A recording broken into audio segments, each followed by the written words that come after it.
Hubert Garot, prenez donc le micro de votre voisin. Alors vous êtes agriculteur après avoir vu si ce scénario est jouable d'un point de vue environnemental, si c'est effectivement un scénario alternatif. Je viens vers l'exploitant agricole. Alors, vous, la réponse, elle est carrément oui. On l'a complètement lu au travers de votre manifestation des Terrénales. On le lit sur ce site en disant, sur votre site, notre position, c'est mettre en pratique une agriculture écologiquement intensive et favoriser une alimentation préservant la santé. Vous avez plein de toupets là-dessus. Vous voulez même transformer chaque exploitant agricole en expérimentateur. Et donc voilà, qui pourrait lever les zones d'ombre et servir l'inspiration biologique. C'est ça? Oui, c'est bon là? C'est bon. Posez-le sur le menton et ça va tout seul. Oui, oui, à cette table ronde, je suis quand même quelque part le témoin de la transmission de une agriculture alternative au monde agricole, à l'acteur principal qui est l'agriculteur. Donc, quelque part, nous préoccupés, on est préoccupés par nourrir le monde, mais c'est pas notre première préoccupation. On y participe au travers de la production de biens agricoles. C'est votre métier. C'est notre métier, mais aussi on est préoccupé par une chose qui est beaucoup plus importante pour nous dans l'immédiat, c'est nourrir nos agriculteurs et l'adhérent au travers de son économie. Donc, qui mieux qu'une coopérative au travers de son collectif doit se poser cette question. Alors, pourquoi être emparé de ce concept de l'agriculture écologiquement intensif? Je pense qu'une entreprise doit avoir une vision, et on s'est doté d'un cadre de référence stratégique et d'un projet d'entreprise qui retient 5 axes stratégiques, dont 2 qui sont très complémentaires pour nous, et quelque part vous les avez recités. C'est définir le territoire de l'agriculture écologiquement intensif et être acteur dans la nutrition santé. Donc, vous voyez bien, par rapport à tous les propos qui ont été tenus, du fait que nous sommes de la fourche à la fourchette, nous voulons être acteurs de ces deux enjeux.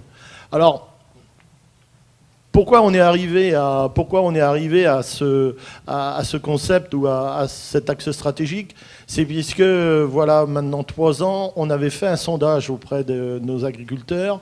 On était dans un problématique OGM et on était dans un problématique aussi de Grenelle de l'environnement. Et on dit qui mieux que les acteurs eux-mêmes doivent s'exprimer pour savoir comment on doit aborder ces nouveaux enjeux. Et sur le Grenelle de l'environnement, notre surprise a été d'avoir un monde agricole, puisqu'on a eu quand même 3100 réponses en spontané, hein, ça veut dire 12% de vos mandants. De nos mandants de retour, et donc sur les mandants les plus engagés, on était à 50%.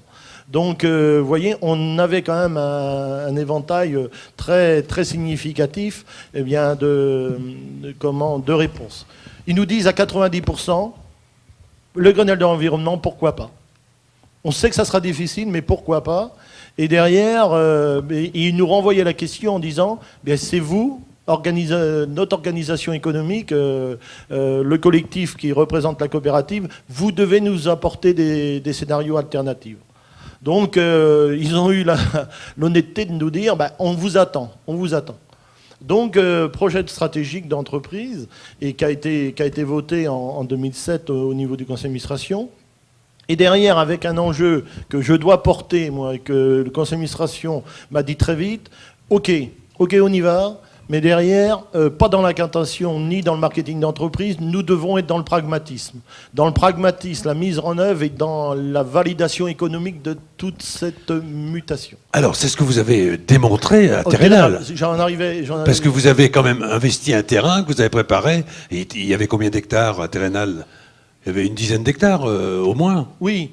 Les Terrénales en tant que telles, c'est pas la superficie en tant que telle. Oui, mais c'est le fait de dire, voilà, concrètement, c'est ça. Ouais, c'est sur un lieu. On a osé montrer dans une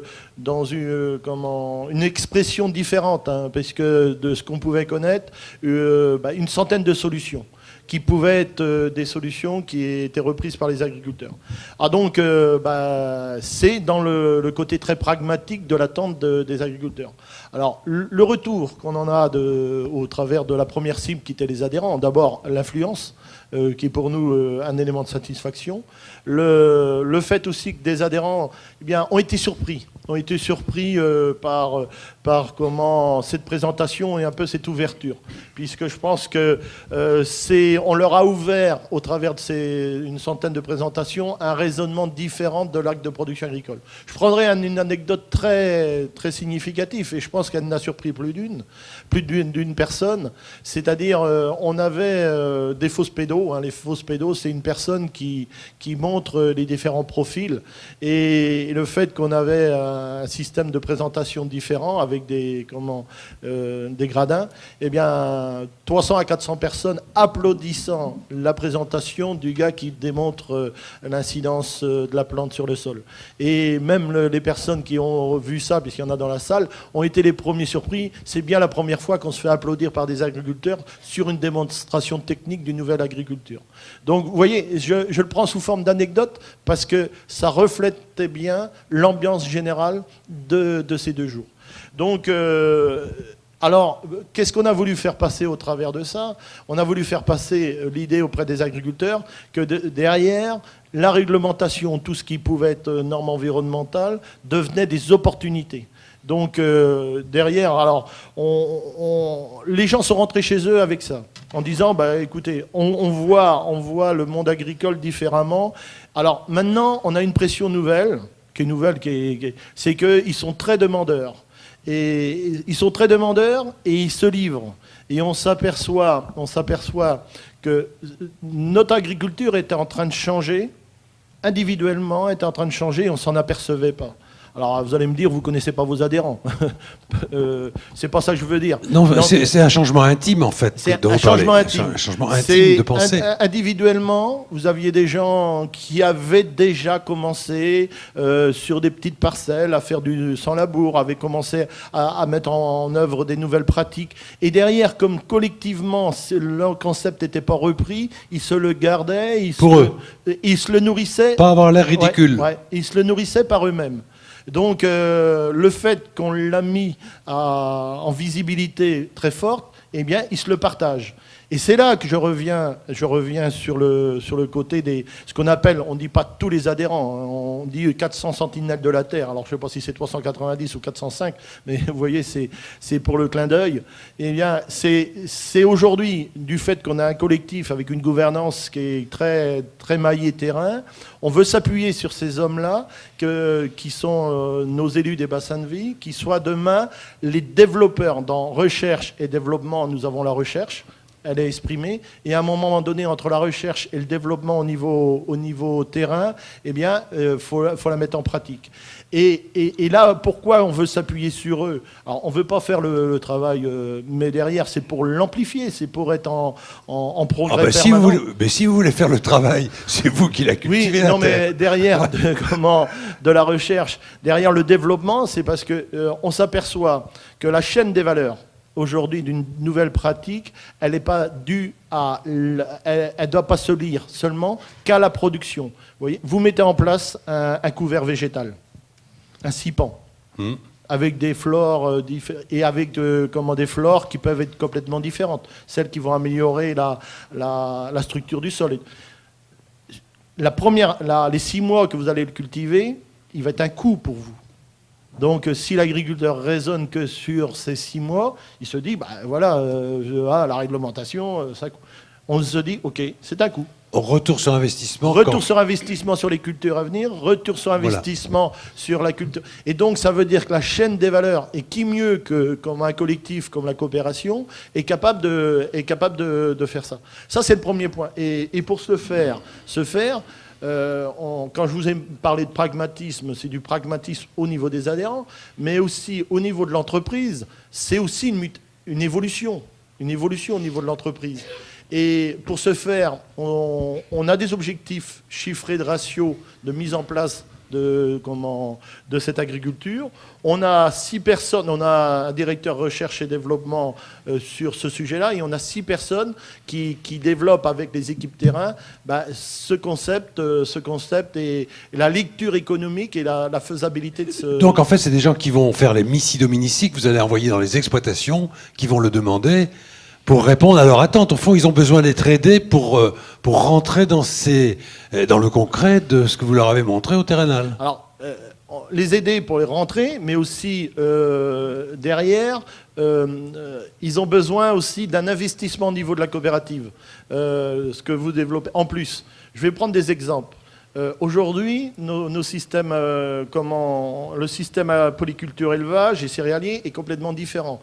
On le voit entre nos collègues ici dans la salle. Nous, aujourd'hui, on utilise moins d'azote minéral par rapport à nos effluents d'élevage. Un système céréalier a besoin beaucoup plus d'azote. À un moment donné, quand vous voyez le prix, la volatilité des prix des engrais, comment on peut faire pour fournir ces exploitations-là à partir d'éléments fertilisants issus des régions d'élevage? Et c'est pour ça que nous investissons, et là c'est un premier pas, et il y aura d'autres pas dans ce sens-là, dans la méthanisation, pour demain... Il y a une usine à Valdis, à IC. Ouais. Donc c'est pour traiter les déchets, les coproduits d'abattoirs des outils de Terrena avec la collecte de l'entreprise Saria, les collectivités, tout ça. Derrière, on a un substrat qu'on veut normer, qu'on veut normaliser et que demain soit vraiment une alternative aux engrais chimiques. Ça, c'est la première chose. La deuxième, et aujourd'hui c'est ce qu'on appelle le plan protéine. Moi, je suis un éleveur. J'utilise beaucoup de soja. Donc, c'était la facilité. Mais je dois, en tant que responsable, à titre individuel, même collectivement, me poser la question, est-ce que cette protéine sera tout le temps au même coût et comment elle va évoluer dans le temps ? À vous écouter, tout le monde, on a le sentiment plutôt que ça va continuer à évoluer vers le haut. Évoluer. Ainsi que l'énergie pour les réaliser. L'énergie, électricité, 3% au 1er janvier. Donc, comment on peut trouver des solutions alternatives à ça ? Vous en avez beaucoup. Et donc, c'est pour ça qu'actuellement... Et local, y compris local ? Local. Alors, derrière, beaucoup. Il y en a... On revient à des pratiques anciennes. Moi, je viens de semer de la luzerne sur mon exploitation. Donc, c'est une nouvelle démarche dans ma tête. C'est une nouvelle démarche aussi dans mon assolement. Mais quelque part, ma préoccupation en tant qu'agriculteur, mais responsable de coopérative, c'est comment on met nos exploitations en protection par rapport à une volatilité des prix, volatilité économique. Comment on les rend moins vulnérables. L'exemple de la luzerne, il est très précis. C'est par votre assolement et par le fait de semer de la luzerne, vous évitez de prendre du colza, du soja, pardon. Derrière, l'investissement que derrière, individuellement, je peux le faire, mais je vois très vite les limites.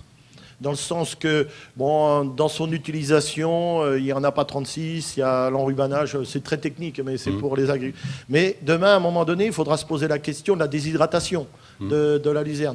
Mais on ne conçoit pas la déshydratation de la luzerne ou d'une alternative protéine sans énergie renouvelable. Vous voyez, on ne conçoit pas aller dans une déshydratation qui permet de nous mettre en abri par rapport à la protéine importée sans avoir une source d'énergie renouvelable et non fossile. Donc vous voyez, ça veut dire qu'il faut qu'on va... Et pourquoi je vous en parle parce que depuis les terrénales, on a 2 groupes, un dans les Mauges et un sur notre région, qui réfléchissent, des groupes d'agriculteurs, c'est eux qui se prennent en charge pour demain monter, avoir de la déshydratation avec énergie renouvelable dans leur périmètre. En fait, ce que vous êtes en train de nous expliquer, c'est que vous allez jouer de votre configuration coopérative pour mutualiser un certain nombre de choses et pas faire en sorte que chaque individu exploitant ait à régler la totalité de son problème, mais que ce soit la collectivité de ces exploitants qui la règle ensemble. Oui, c'est tout, parce qu'il y a des sujets qui peuvent être réglés à l'individu Par l'assolement, etc. L'assolement, alors, il y a quand même et c'est là que notre métier change. Notre métier change. On était sur une agriculture qui pouvait s'appliquer à des très grandes régions. Pour nous, le fait qu'on va avoir à respecter, à regarder les écosystèmes, à regarder l'agronomie de beaucoup plus près, on va revenir à une agriculture plus localisée, plus territorialisée. Et derrière, cette agriculture plus territorialisée fera qu'on devra avoir une application des agriculteurs beaucoup plus technique. Et dans le côté un peu intensif, nous on le dit sous forme des fois, on se dit il nous faudra avoir plus d'intensification intellectuelle de la part de l'agriculteur. C'est-à-dire, je ne veux pas dire qu'ils ne sont pas aujourd'hui à ce niveau, mais ça veut dire une recherche beaucoup plus... Et donc il faut qu'on les accompagne, nous. Mais est-ce que c'est pas ça, le changement dont vous parliez tout à l'heure? C'est devenu de plus en plus un métier de réflexion intellectuelle et de techniques sur lesquelles on réfléchit. Et au fond, ils ont pris conscience de la totalité des paramètres. Tous les maillons de la chaîne se sont retendus, resserrés, et le sol, c'est l'outil de travail, et voilà. Et c'est pour ça que, quelque part, on se dit, il n'y aura pas une agriculture, il y aura des agricultures. Et derrière ces agricultures, on aura une application de l'éleveur, de l'agriculteur, mais aussi on aura du collectif. Et on l'a développé au terrénal, et je vous le mets en exemple pour vraiment l'imager. C'est ce qu'on appelle le désherbage par géopositionnement. C'est-à-dire que, alors c'est une technique très pointue. Et pourquoi moi je la... Un laser qui part d'un satellite, c'est ça, non? On sème nos cultures en géopositionnement. Et derrière, il y a le programme retient la localisation de la parcelle, et vous pouvez biner à 15 km/h complètement vos champs à l'échelle de centimètres. C'est-à-dire que vous êtes capable d'exploiter, de lutter contre les mauvaises herbes, à l'exception de 2 cm sur le rang. Donc, vous voyez, on va... Et pourquoi je vous dis que le collectif devra se mettre en œuvre, c'est parce que c'est des investissements onéreux. Je crois que les CUMA, nos coopératives d'utilisation de matériel agricole, sont des lieux très, très précis. Et on va réconcilier toutes les agricultures, puisque le binage eh bien, correspond... Ça vaut 12 arrosages. Oui, et ça va à l'agriculture bio, à l'agriculture conventionnelle et à l'agriculture AEI, à raisonner. Elle va à toutes les agricultures.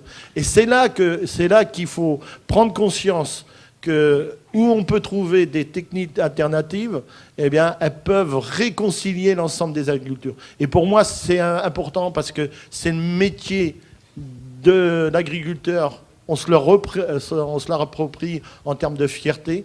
Et derrière, je voudrais en arrêter là après, c'est de vous dire, on veut pas, si je vous ai dit qu'on a deux axes privilégiés au niveau de l'entreprise, AEI, nutrition santé, c'est que derrière,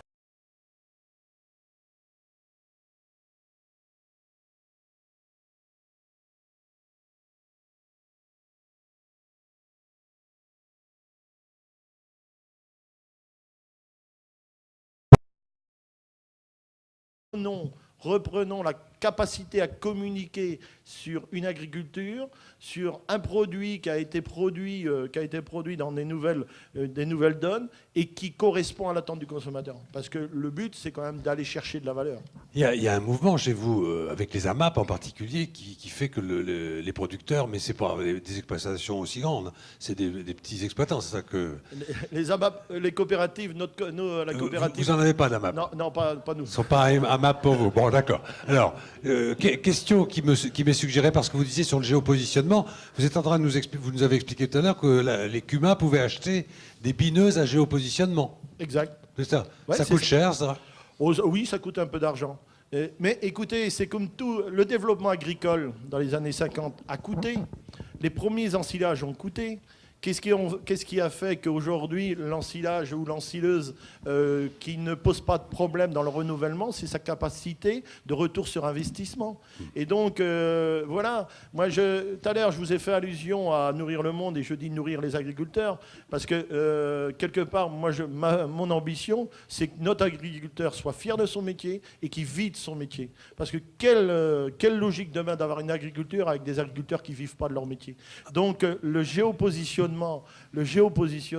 même si ça coûte 50 000 euros d'investissement, mais collectivement, par rapport à une ensileuse qui vaut, je sais pas, Christophe, 200 000 euros et donc, à 50 000 euros, derrière, c'est le retour. C'est comment on peut l'amortir, comment on peut avoir des économies. Et c'est tout notre travail de collectif qu'on doit mettre en avant là-dessus. Parce que, à nous de le prouver. Et c'est ce qu'on est en train de faire.